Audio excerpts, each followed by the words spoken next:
basically with log properties, everything that happens with logs are because of what happens with exponents. If I were to say logs are what would go in that blank? Emma, what do you think? What are logs? Perfect.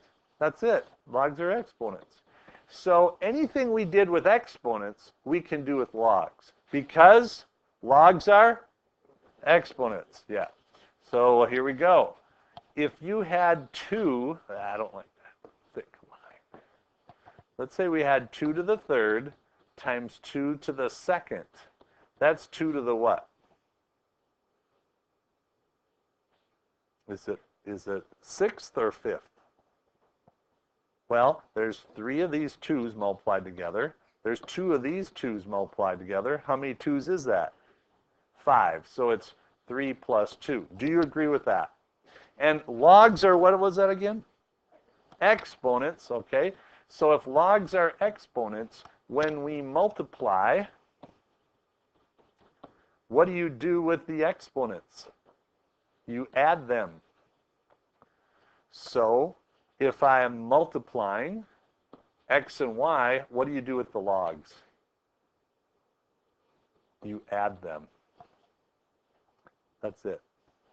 So if you had an example like log base 5 of, let's say 2 times 4, we could split this into the log base 5 of 2, log base 5 of 4, and what can you do with these two if I'm multiplying? What can I do with the logs? Can add them. Let's try division. 2 to the 5th over 2 to the 3rd. That's 2 to the, show me with your fingers, second, right? So this is 5 minus 3. And the way that works is that if you have 5 2's and 3 2's, these will cancel out, leaving you 2 2's, right? So if we are dividing numbers, what do you do with the exponents? You're dividing exponent expressions. What do you do with the exponents? You subtract. So likewise, logs were what again? Exponents. So if we divide, we subtract the logs.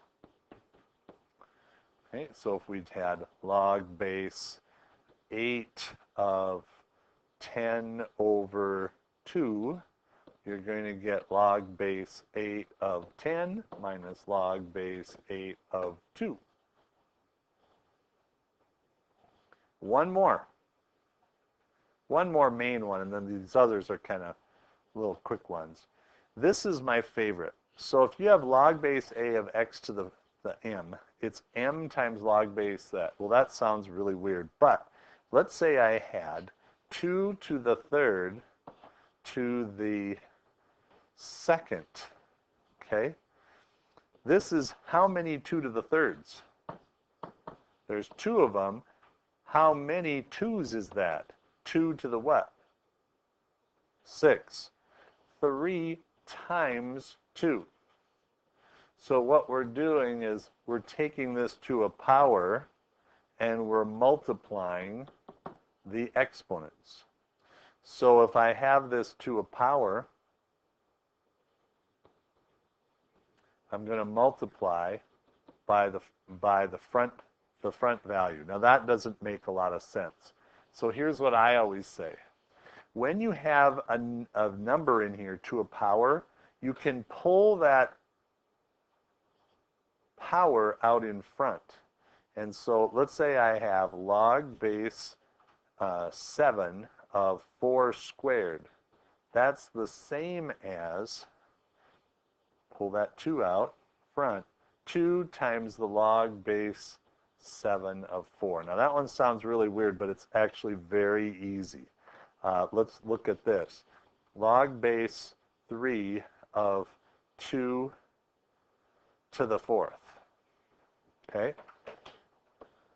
This is the same as log base 3 of 2 times 2 times 2 times 2. Okay? When we multiplied, you can change a multiplication into an addition of logs. So this is the same as log base 3 of 2 plus log base 3 of 2 plus log base 3 of 2 plus log base 3 of 2.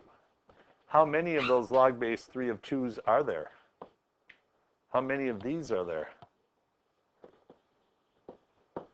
1, 2, 3, and 4. Well, what's quicker? Just pull this 4 out in front. And that's what I did there. That one gets people a little bit, but we'll keep working on that. Then the last thing, for your calculator, if you see log base 7 of 11, you can do that in your calculators. Take your calculators out. That's the same as the log base 10 of 11 divided by the log base 10 of 7. And would you give me a decimal for that? Log base 10 of 11 divided by log base 10 of 7.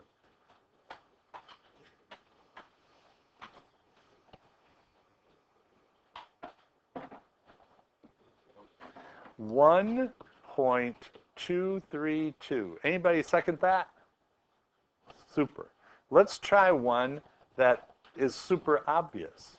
Okay, let's take log base 10 of 1,000. Okay, this is equal to the log base 10 of 1,000 divided by log base 10 of 10. What's log base 10 of 1,000? You can just look at it and tell me. 3. And what's log base 10 of 10? Log base 10 of 10? 1. Yep. So this should be equal to 3. Would you take your calculator and just take log base, just log of 1,000? It's 3, isn't it? So it all works out great. Anytime you want, you can do this. I'll show you just super quickly how to prove it. If you have y is equal to log base a of b, log base a of b, you can write this as an exponent form. You can go a to the y is equal to b, and then what you can do is you can take the log of both sides. Log base 10 of a to the y equals log base 10 of b. Property has you pull this y out in front. Okay, and so now we have y is equal to log base 10 of b divided by log base 10 of a. And that's the formula that we gave. Log of the top over log of the base. All right, then these we've talked about. Log base a of 1 equals 0. Log base a of 0 can't do. Log base a of negatives can't do. And then there's this last one, a, let's do 7 to the log base 7 of x equal to x. Well, x, we'll just call it equal to mystery box. Okay? So we're going to write this in log form, log base 7 of box equal log base 7 of x. Well, what does x have to be equal to? Log base 7, x has to be the box. So if you ever see 24 to the log base 24 of 18, what's that equal to? 18. That's all right. We're going to do a couple here, and then I'm going to turn you loose on these. It says expand the given logarithms and simplify. So this one is the natural log of x cubed plus the natural log of y squared. And then would you tell me, what can I do with this 3 and this 2? What can I do with that? Pull it out in front, pull it out in front. And so now I can erase the 3 and the 2. This can be written 3 natural log of x plus 2 natural log of y. I'm going to do one more. That's number 2 here. It says log base 2 of 128 over x squared plus 4. Well, we have a division here, so now my logs can be subtracted. 128 minus log base 2 of x squared plus 4. Now you are adding these in the denominator, so you can't split them up. You try number 3. You try this one.